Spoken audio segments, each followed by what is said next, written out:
There was a time when one country was ahead of everyone in making computer chips, and it was Japan. In the late 80s, they produced more than half of all the chips in the world. Today, less than 10%. But what if I told you that Japan is quietly getting ready for a huge comeback?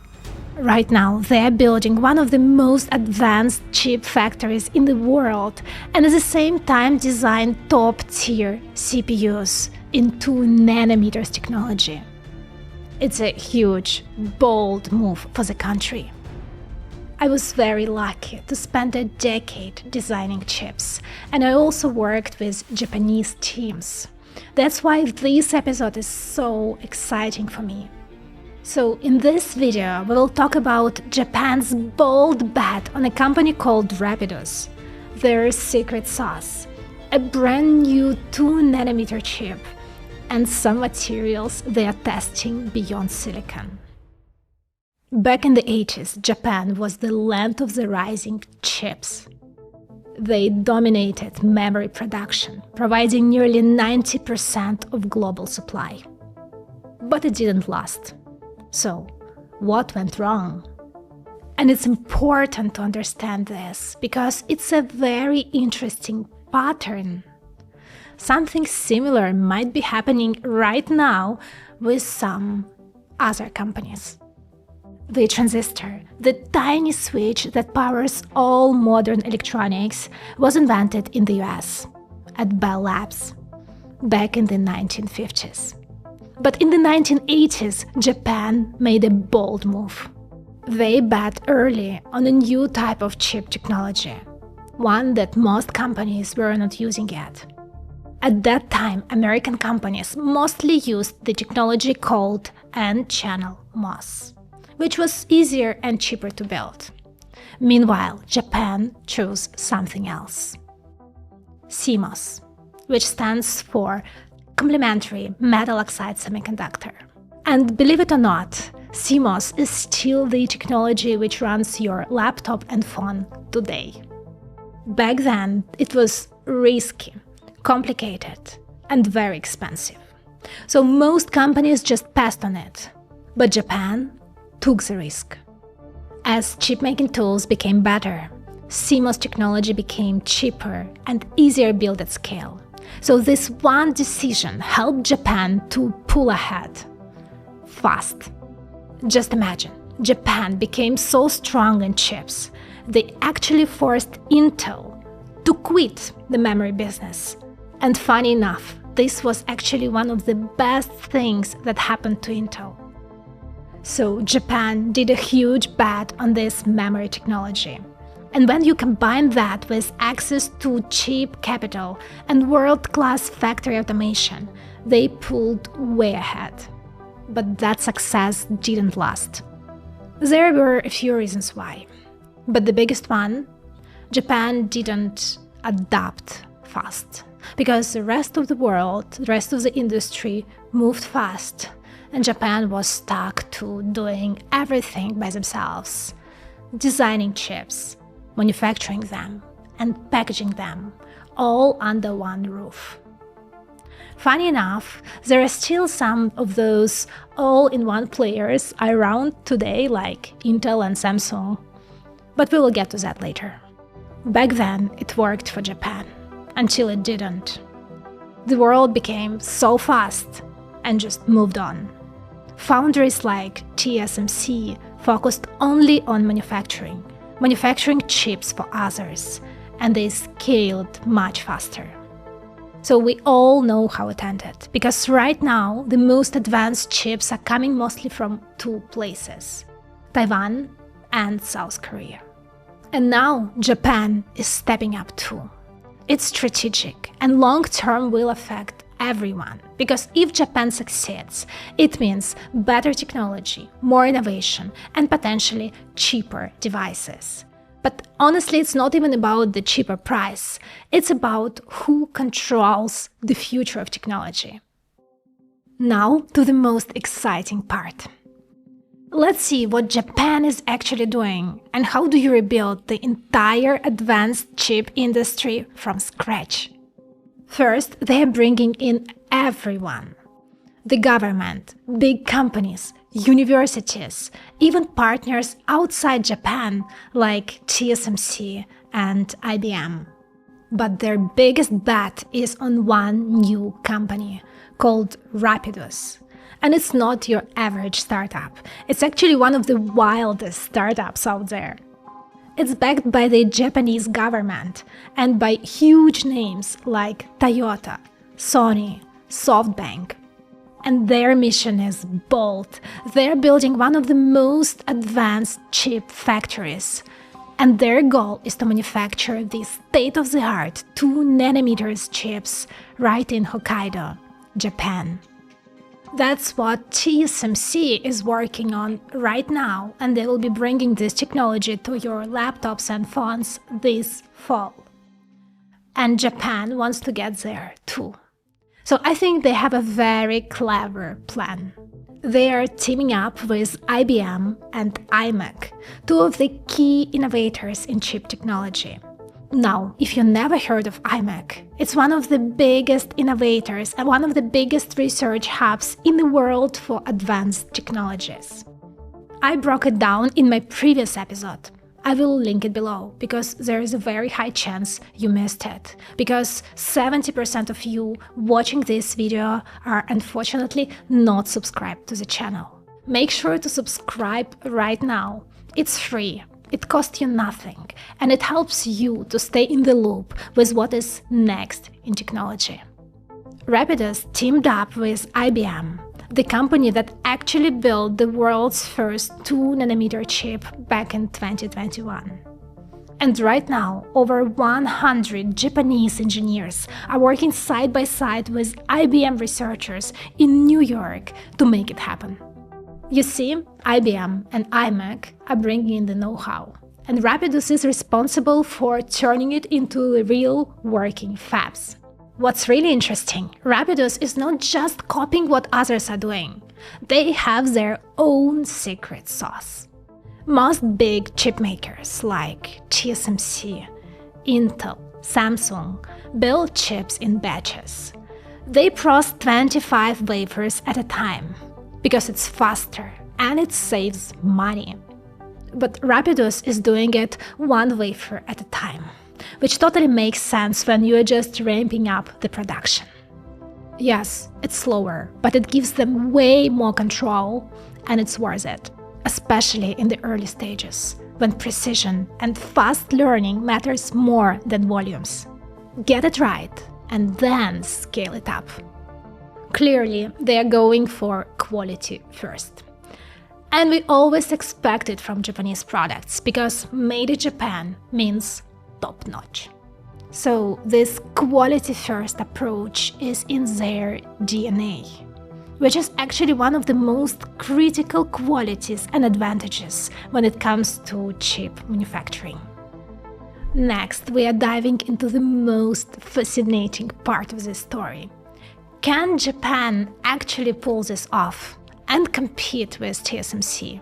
And how they plan to do it in just 5 years, which is honestly insanely fast. And we will also have a look on the first wafers and the first 2nm chip, and some very exciting materials they are investigating beyond silicon. But before that, have you ever wondered how much of your personal information could be out there online? Your name, phone number, home address, even information about your family members could be floating around online.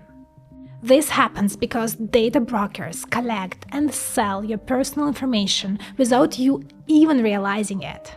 This exposes you to risks of data breaches and personal security. That's where Incogni, the sponsor of today's episode, comes in. Incogni helps you to regain control by removing your personal information from the databases that data brokers rely on. Actually, I use it myself, and you will be surprised how simple it is. You sign up, authorize Incogni to act on your behalf, and they send data protection law compliant requests to these companies, forcing them to remove your information from their databases. And my favorite part, you can track every step of the progress in real time, right from your dashboard. As someone who values privacy a lot, I highly recommend you to try out Incogni. It's a simple way to reduce unwanted spam and keep your data off the grid. Use my code INTECH at the link below to get 60% off an annual plan. Thank you, Incogni, for sponsoring this episode. What surprises me about this story is how fast it's moving. They started in 2023. In just 5 years, Japan wants to go from having no advanced chip technology to building some of the most advanced chips on the planet. Considering that they are almost starting from scratch, this 5-year timeline is very bold. So I'm very curious to see what's going to happen, and considering the name, Rapidos, they definitely admit that timing here matters.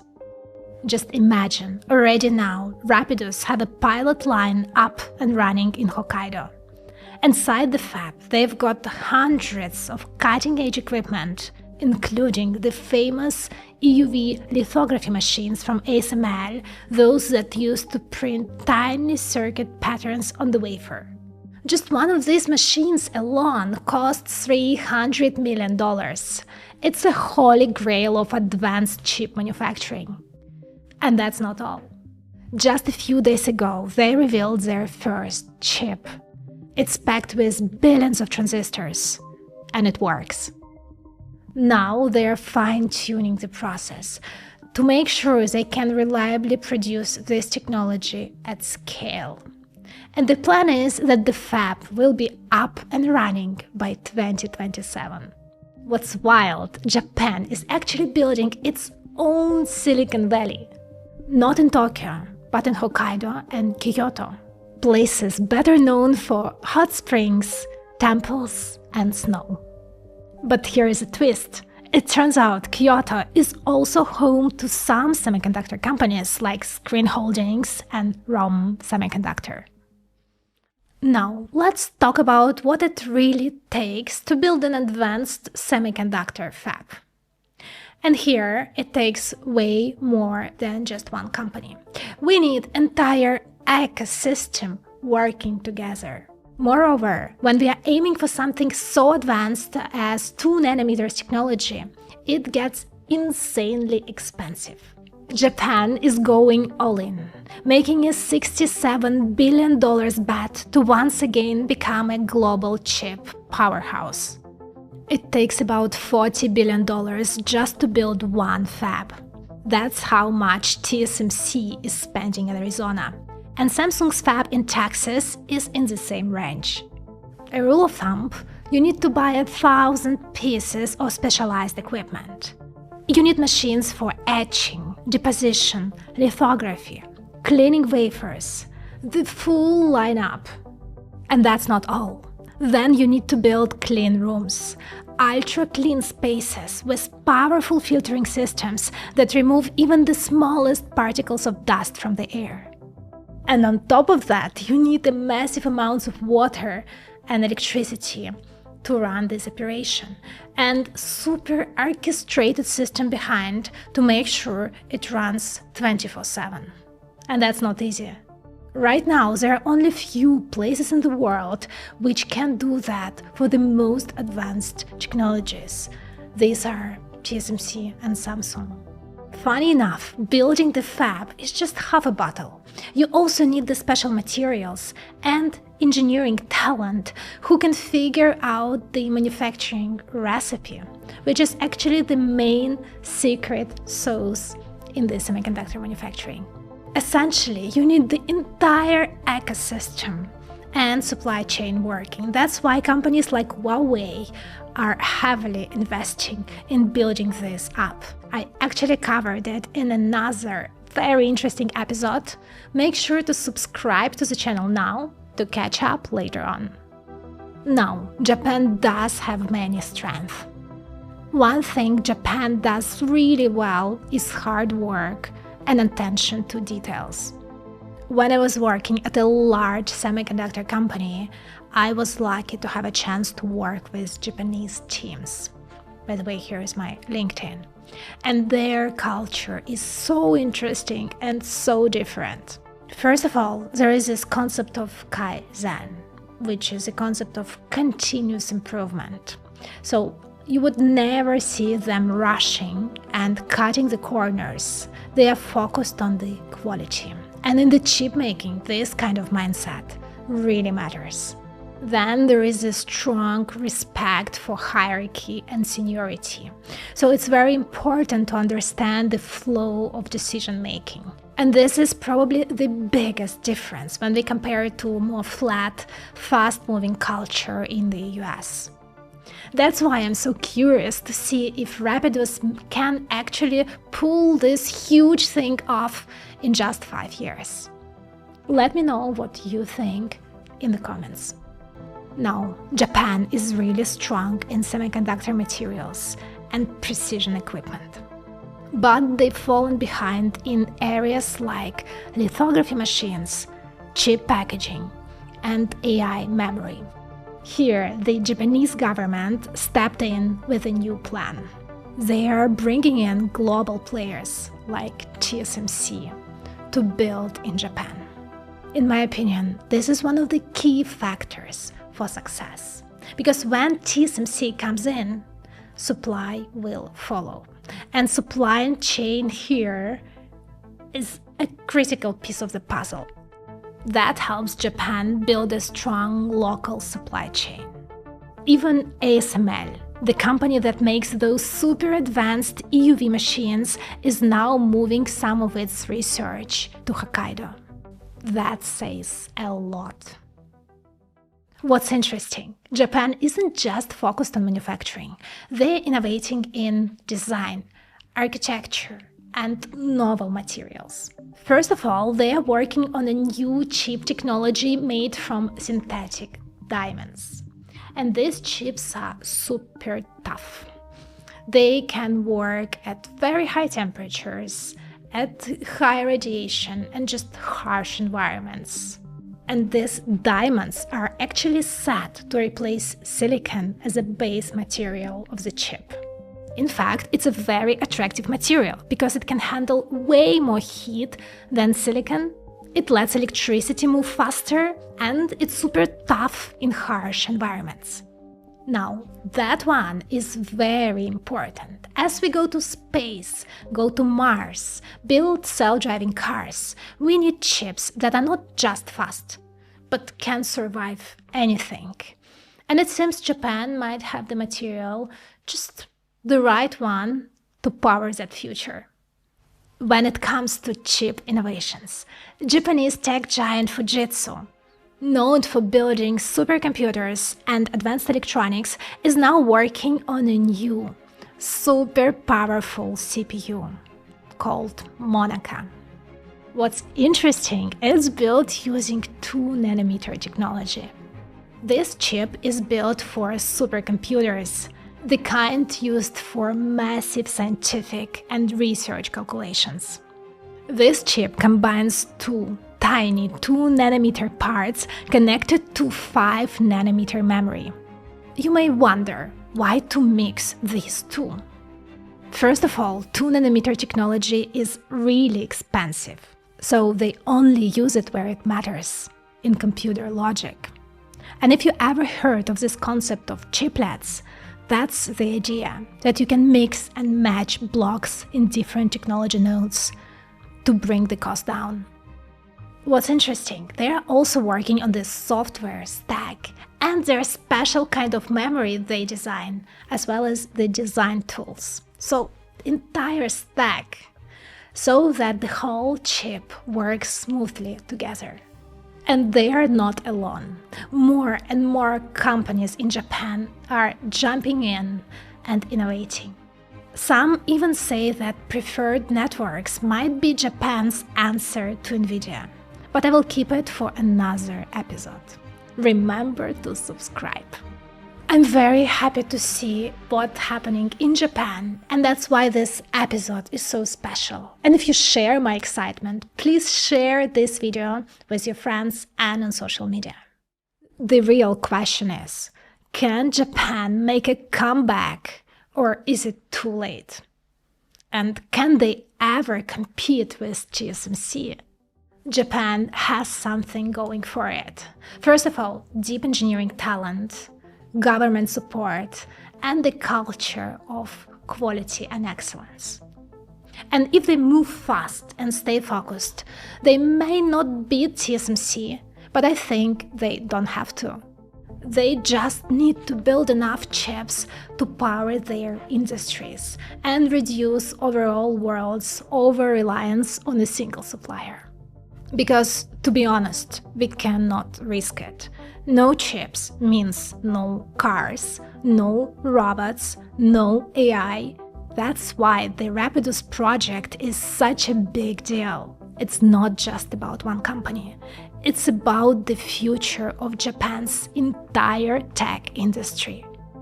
And now I'm super excited to announce finally the launch of my new podcast, where we will explore what is next in technology, from next-generation computing technologies to AI, to robotics, to any other form of physical AI, and how all of this comes together and what it means for the future and for you. There, I will be also sharing conversations with technology leaders and researchers, something which is typically stays behind the scenes of these videos, but are just too good to keep it to myself.